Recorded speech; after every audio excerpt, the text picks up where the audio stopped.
a filly by Capitalist. Off they go, away and they're racing. First to jump away is Divine Mirage. Afireofgidgeecoals off the inside is pushing through. Mr. Kaplan's going to park over the speed from its wide draw. She's rushing up here. In behind them, fourth is Flaminius, being followed on the rails by Hell of a Promise. After almost a length behind those, next of all is Miss Bradley, who's dropping right back there. Also back near the tail is Prophecy Girl as they come along the side. Flying Swagman is back there as well. Over on the inside last is Rackerton. 450 left to go. Divine Mirage quickening the speed.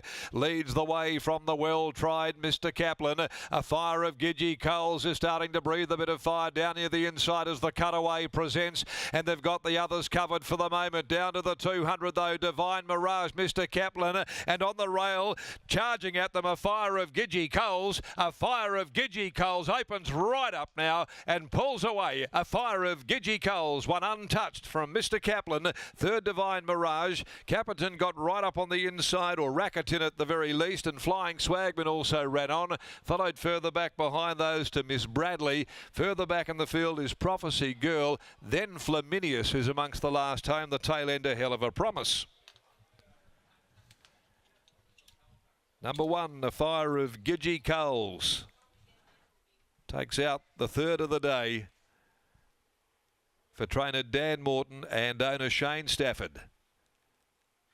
Luckless at her debut run, parked off the course, or his debut run I should say, and gave it away, but had a much easier trip this afternoon. Settled third, fence tucked up, ready to go at the cutaway, and got hold of the newcomer Mr. Kaplan, this Capitalist filly. And third will be number 4, Divine Mirage, who tended to the speed. But it's Afireofgidgeecoals. Looked good in those trials there before the flop first up. But everything just fell right into her favour, his favour. I'll get it right very shortly. These names, Mr. Kaplan, a filly, that's got me buggered. And Afireofgidgeecoals, well, this colt here, just pulling away from them and winning very well in those very smart gold and red silks of owner Shane Stafford. Second placing to Mr. Kaplan, filly by Capitalist, Trevor Andrews, Willie Pike for Darling View. And third for Divine Mirage by Playing God, Neville Parnham and Brad Parnham. So margins are 1 1/4 and a long neck, and the time's 58.99. So $180,000 acquisition at the Perth Magic Million sales, Afireofgidgeecoals.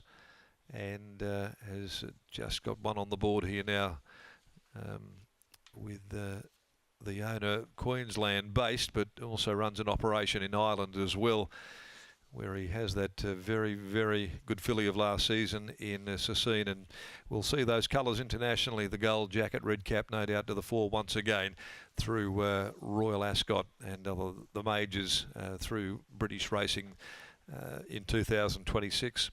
34.18 the last 600. Race 4, the G&A Lombardi Maiden, 1500 the next on the card. Number 1, Magic Carrots, comes out.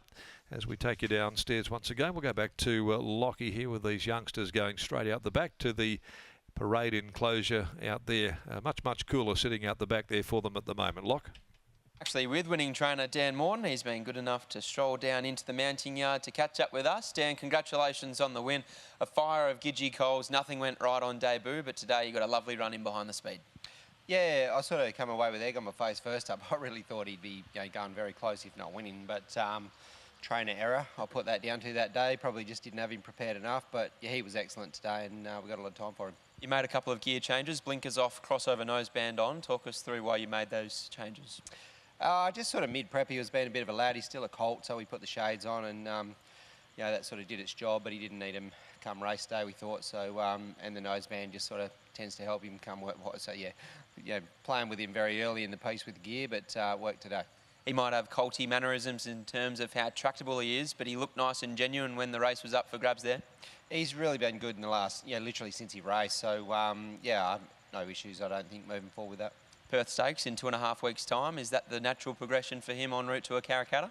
Yeah, I think so. Like I said, you know, I was very bullish first up. I've lost no faith in him. So, yeah, I think we just hopefully chime back into the right path now. A nice win here today. Congratulations. Thank you. There's Dan Morton after the win of Afireofgidgeecoals. Really nice performance there, Scotty. And the first 3 horses across the line, they certainly lost no admirers here today. Well, exactly right. I mean, on debut, he was no better than 3 and 4 deep the trip, no cover at any stage. So he was entitled to be beaten the way that he was. And if you watched his barrier trial, it was almost like watching that exact replay. Lucy Fiore was aboard, or Willie Pike, I should say, was aboard him in the barrier trial. He sat leaders back, took the cutaway at Belmont Park and shot clear for an emphatic victory. So we got the right run there today, and he duly saluted onwards and upwards to the Perth Stakes, which is already shaping, like the Gym Crack, like the Supremacy on the weekend, at being a very exciting juvenile feature. The 2 done hot colt gets the job done. Afireofgidgeecoals takes out race 3 here at Ascot.